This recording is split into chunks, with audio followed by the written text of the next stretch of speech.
Disaster management जो authority है वो दो तरीके से काम करती है, एक डिजास्टर से पहले और एक डिजास्टर के बाद। डिजास्टर से पहले जो भी कम्युनिटी के स्टेक होल्डर हैं, चाहे वो स्कूल हैं, चाहे कॉलेज हैं, चाहे वो हॉस्पिटल हैं, सिनेमा हॉल है, चाहे पंचायतें हैं, सबके साथ अवेयरनेस प्रोग्राम करते हैं, ट्रेनिंग प्रोग्राम करते हैं, कैपेसिटी बिल्डिंग डिजास्टर हुए हैं, चाहे वो गुजरात में भूकंप आया है, चाहे वो सुनामी आया है, चाहे वो डबवाली में फायर इंसिडेंट हुआ है, या उत्तराखंड में जलजिला जो आया है। सबसे ज्यादा जो इंजरी कैजुअलिटी होती है वो स्कूल में होती है। ये रिसर्च भी मान किसके नीचे? टेबल के नीचे। वेरी गुड, क्लैप करो इनके लिए। देखो इन्होंने बहुत ही ड्रिल है जिसको हम लोग बोलते हैं, वो इन्होंने बताई है कि हमें टेबल के नीचे बैठ जाना है। लेकिन टेबल के नीचे भी कैसे बैठना है, किस हिसाब से बैठना है, आप देख पा रहे हैं, सभी बच्चे देख पा रहे हैं। ये आपको ड्रॉप और होल्ड ड्रिल ऐसे करनी है, क्योंकि ये वाला हाथ जो है इसको पकड़ना है मजबूती से।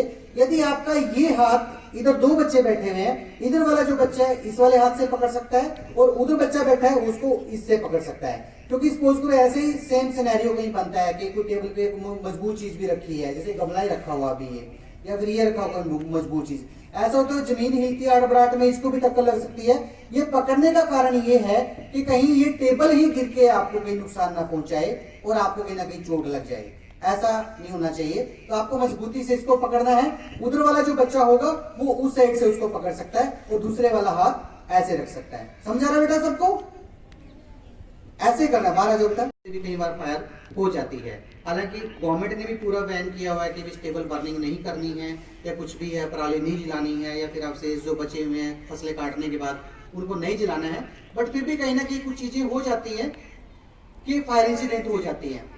फायर इंसिडेंट ना हो इसके लिए थोड़ा सा हमें कुछ चीजें ध्यान में रखने की जरूरत है। सबसे पहले तो घरों में ध्यान दो बेटा, होता क्यों है, या तो हम लोग जो हमने फिटिंग की है या फिर हमारे स्विच जो है वो ओवरलोडेड हो जाते हैं। उसी में हमने प्रेस लगा दी, उसी में हमने मोबाइल चार्जर लगा दिया, उसी में हमने एसी लगा दिया, तो सारे एक जगह पे हो गया और ओवरलोड होने से वो तारें मेल्ट होंगी, मेल्ट होने से वो शॉर्ट सर्किट होगा और फायर इंसिडेंट हो जाती है।